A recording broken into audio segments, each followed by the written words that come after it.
The second hindrance is ill will towards another living being. If you wish another living being to experience suffering or death, then that is known as ill will, and your reason for these thoughts doesn't matter. The most powerful remedy for thoughts of ill will are thoughts of loving kindness. We generate thoughts of loving kindness for the other living being, whether people or animals, to be in peace, happy, and satisfied. The practice of loving kindness helps prevent ill will from arising. However, it can only be developed outside the periods of intense ill will, and therefore it may be best to start all your meditation with loving kindness. Ill will, then, will be less likely to arise as you observe your body or mind. In other words, if you practice the meditation on loving kindness, you can suppress the hindrance of ill will to such extent that you can peacefully continue in your mental development without being disturbed by it. I will explain the meditation of loving kindness in detail in the next lecture, Lecture 8.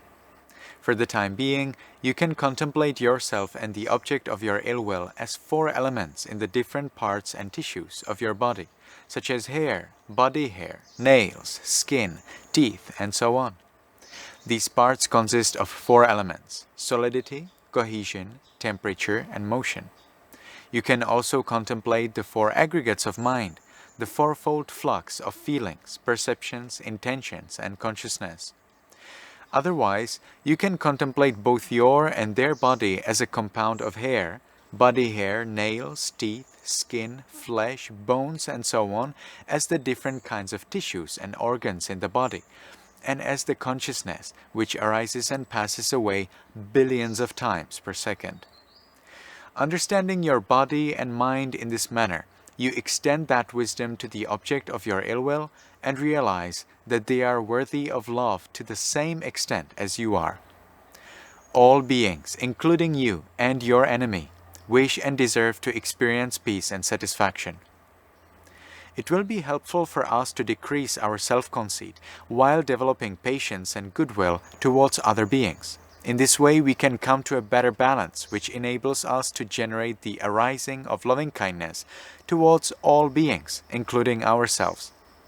Conceit is one of the mental defilements which are entirely abandoned only with full enlightenment.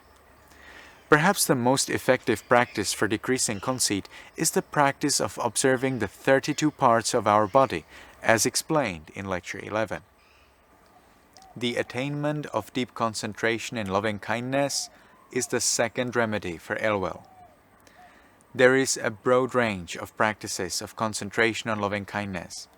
It is possible to send thoughts of loving kindness to various kinds of living beings with different positive intentions, such as to be healthy, or happy, or in peace, according to their location, or geographical direction from ourselves.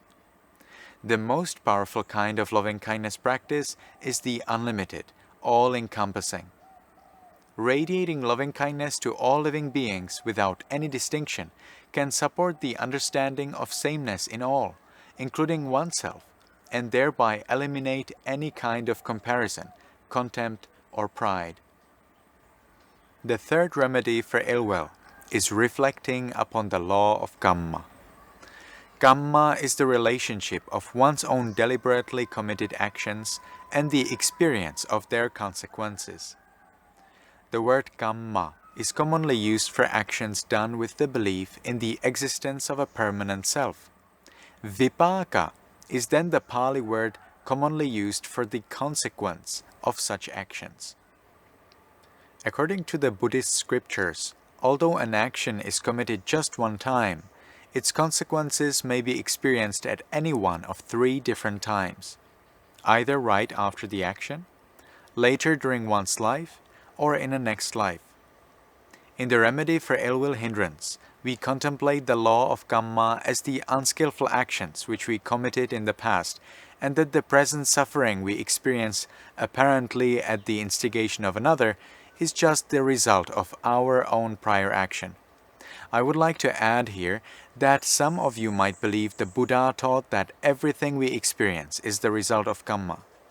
However, in the Sivaka Sutta of Samyutta Nikaya, the Buddha explains that we experience suffering not just due to kamma, but any one of 5 different causes: the internal causes of physical illness, ambient temperature, one's own carelessness, an enemy, and kamma. Of course, it is possible that any harm inflicted by an enemy is, in fact, the result of our kamma. What is important is not knowing which harm is the result of what cause, but in how we respond to it. Whether it is harm caused originally at that moment by someone, or that someone's actions are merely the manifestation of our past kamma. By retaliating or seeking revenge, all we really accomplish is creating new, negative kamma for ourselves. Retaliation or revenge will, in turn, only lead to our suffering at some point, if not right then later in our life, or even in a future life. Therefore, regardless of the cause of our suffering, we avoid performing new bad deeds and thereby create a more positive present and thus a future with less suffering. I should also note that the scriptures stress compassion even for our enemies. We realize that their harmful actions committed will cause them so much suffering in the future. They have already suffered and will continue to suffer for their deeds, so we feel and act compassionately towards them instead of contributing to their pain. The 4th remedy for the hindrance of ill will is abundance of contemplation. Perhaps a more descriptive phrase is multifaceted contemplation. The voluminous guide of meditation teachers, the Visuddhimagga, explains 10 ways to contemplate the abandoning of ill will. Because I will discuss them in detail in the next lecture, Lecture 8, I will just list them here. They are reflections on the fact that becoming angry leads one astray from the noble path, the danger of one's birth in hell on account of one's anger, good qualities of one's enemy, observing one's anger as harming oneself, the fact that one's anger will only hinder one's progress on the noble path, the previous birth stories of the Buddha where he kept calm in the face of his enemies, the fact that one's enemy might have been a caring family member in one's past life, loving kindness practice in terms of its numerous benefits, the enemy as just a continuous flux of body and mind, thus avoiding the concept of their personality, and giving them a gift. The 5th and 6th remedies for ill will are same as in the case of sensual desire. A good friend may serve as an inspiration in dealing with the hindrance, and a suitable subject of discussion, any of the 10 we talked about earlier, may be a source of valuable advice. As with sensual desire, the hindrance of ill will is entirely abandoned with the 3rd of the 4 stages of enlightenment. The 3rd hindrance is the hindrance of drowsiness and laziness. We spoke about dealing with energy and effort in Lecture 3, so I am not going to dedicate much time to it here. Drowsiness is the manifestation of a lack of energy, whereas laziness is from a loss of interest. The 6 remedies in brief are reducing the quantity of food, changing one's meditation posture, concentrating on the image of light created in your mind, meditating under the open sky outdoors, finding a good friend, and a suitable subject of discussion. If you continue to experience drowsiness and laziness from time to time, you may like to know that the subtlest form of this hindrance is eradicated entirely only at the highest stage of enlightenment, as an Arahant. The 4th hindrance, namely the hindrance of restlessness and worry, is perhaps the most common and can be the most distressing. We often experience the hindrance of restlessness and worry regarding our meditation progress. We may think, I want to achieve, or why don't I attain? However, since there is no I within the body or the mind, the very expectation of our self attaining something is problematic, and further grasping at those thoughts may result in unskillful mental states. All that thinking itself is a wrong attitude and hinders our progress. Meditative attainments arise caused by the conditions created by skillful mental states, all of which are rooted in detachment, letting go. The more you expect an attainment, the more you will be attached to the outcome, and ironically, lose your chances for success. If you need a strategy to help overcome a heavy planning mind, plan for your attainments in meditation to be decades in the future. Then you won't be concerned if they don't come now. A long-term plan may allow you to sink more detached into the present moment. Out of the 6 remedies for the hindrance of restlessness and worry, the first is abundance of knowledge. Knowledge about the process of meditation practice will support your confidence as you meditate. You can get this knowledge from your teacher, your friends, books, audio recordings, or meditation courses. According to the commentarial scriptures, there are 3 levels of knowledge. You may receive knowledge by reading, or listening, or better yet, as I noted in a previous lecture, memorization. The knowledge gained by reading and listening is passive and often less effective. It is better to memorize the texts you want to study, so you do not miss important details. You can then think deeper about them. Finally, you can establish yourself in that knowledge through your own experience as you meditate. The second remedy for the hindrance of restlessness and worry is asking questions. By talking with your meditation teacher about your meditation practice, you can better interpret your experiences, and if you have difficulties, get a skillful solution.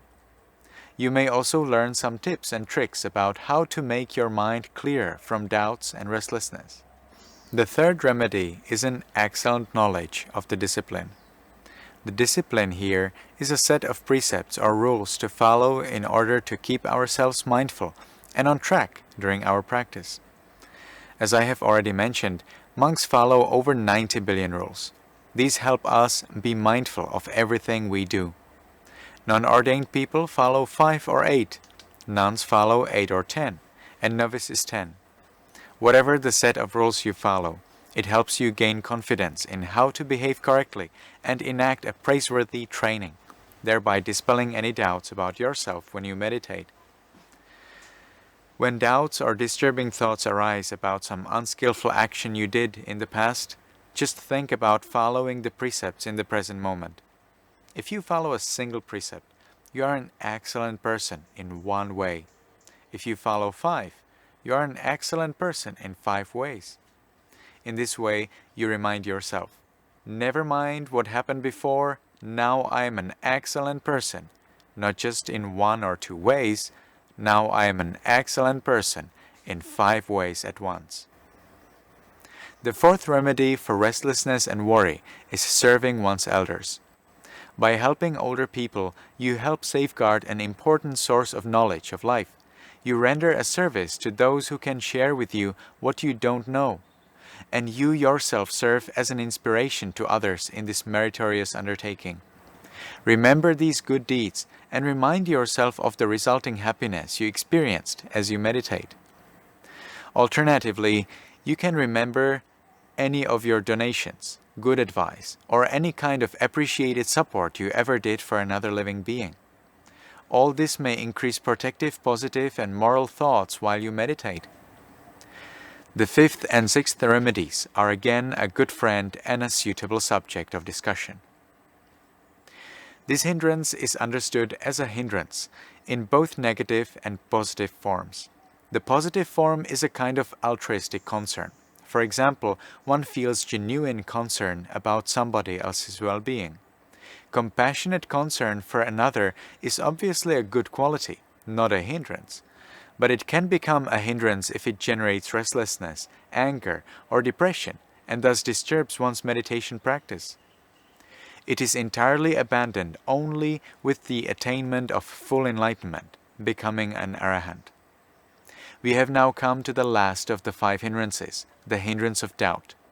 Doubt here refers to the uncertainty about the Buddha, the Buddha's teachings, Dhamma, and the community of the Buddha's disciples, Sangha. In its nature, it is like the worry from the previous hindrance. While the hindrance of restlessness and worry concerns your meditation progress, the hindrance of doubt concerns the faith in the Buddha, Dhamma, and Sangha. The remedies are therefore similar. The first remedy is again abundance of knowledge. Here it is knowledge about the Buddha, Dhamma, and Sangha. I will explain the 9 special qualities of the Buddha, 6 special qualities of the Dhamma, and 9 special qualities of Sangha in the lecture 16.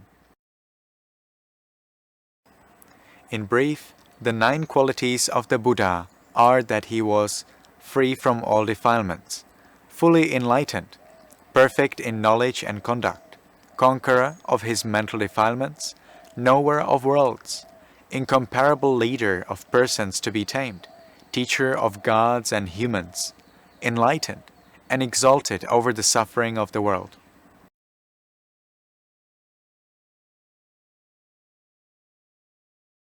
The 6 qualities of Dhamma are that it is well explained by the Buddha, possible to understand here and now, timeless, always true, open for everybody, builds on itself, and attainable by the wise by their own efforts.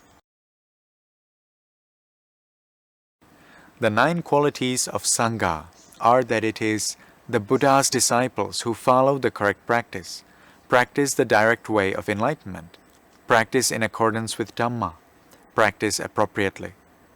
Members of the Sangha are worthy of gifts, worthy of hospitality, worthy of offerings, worthy of reverential salutation, and they are unsurpassed recipients of merit in the world. As with the previous hindrance, the second remedy for the hindrance of doubt is also asking questions. These will be questions related to the Buddha, Dhamma, and Sangha. The third remedy is excellent knowledge of the discipline.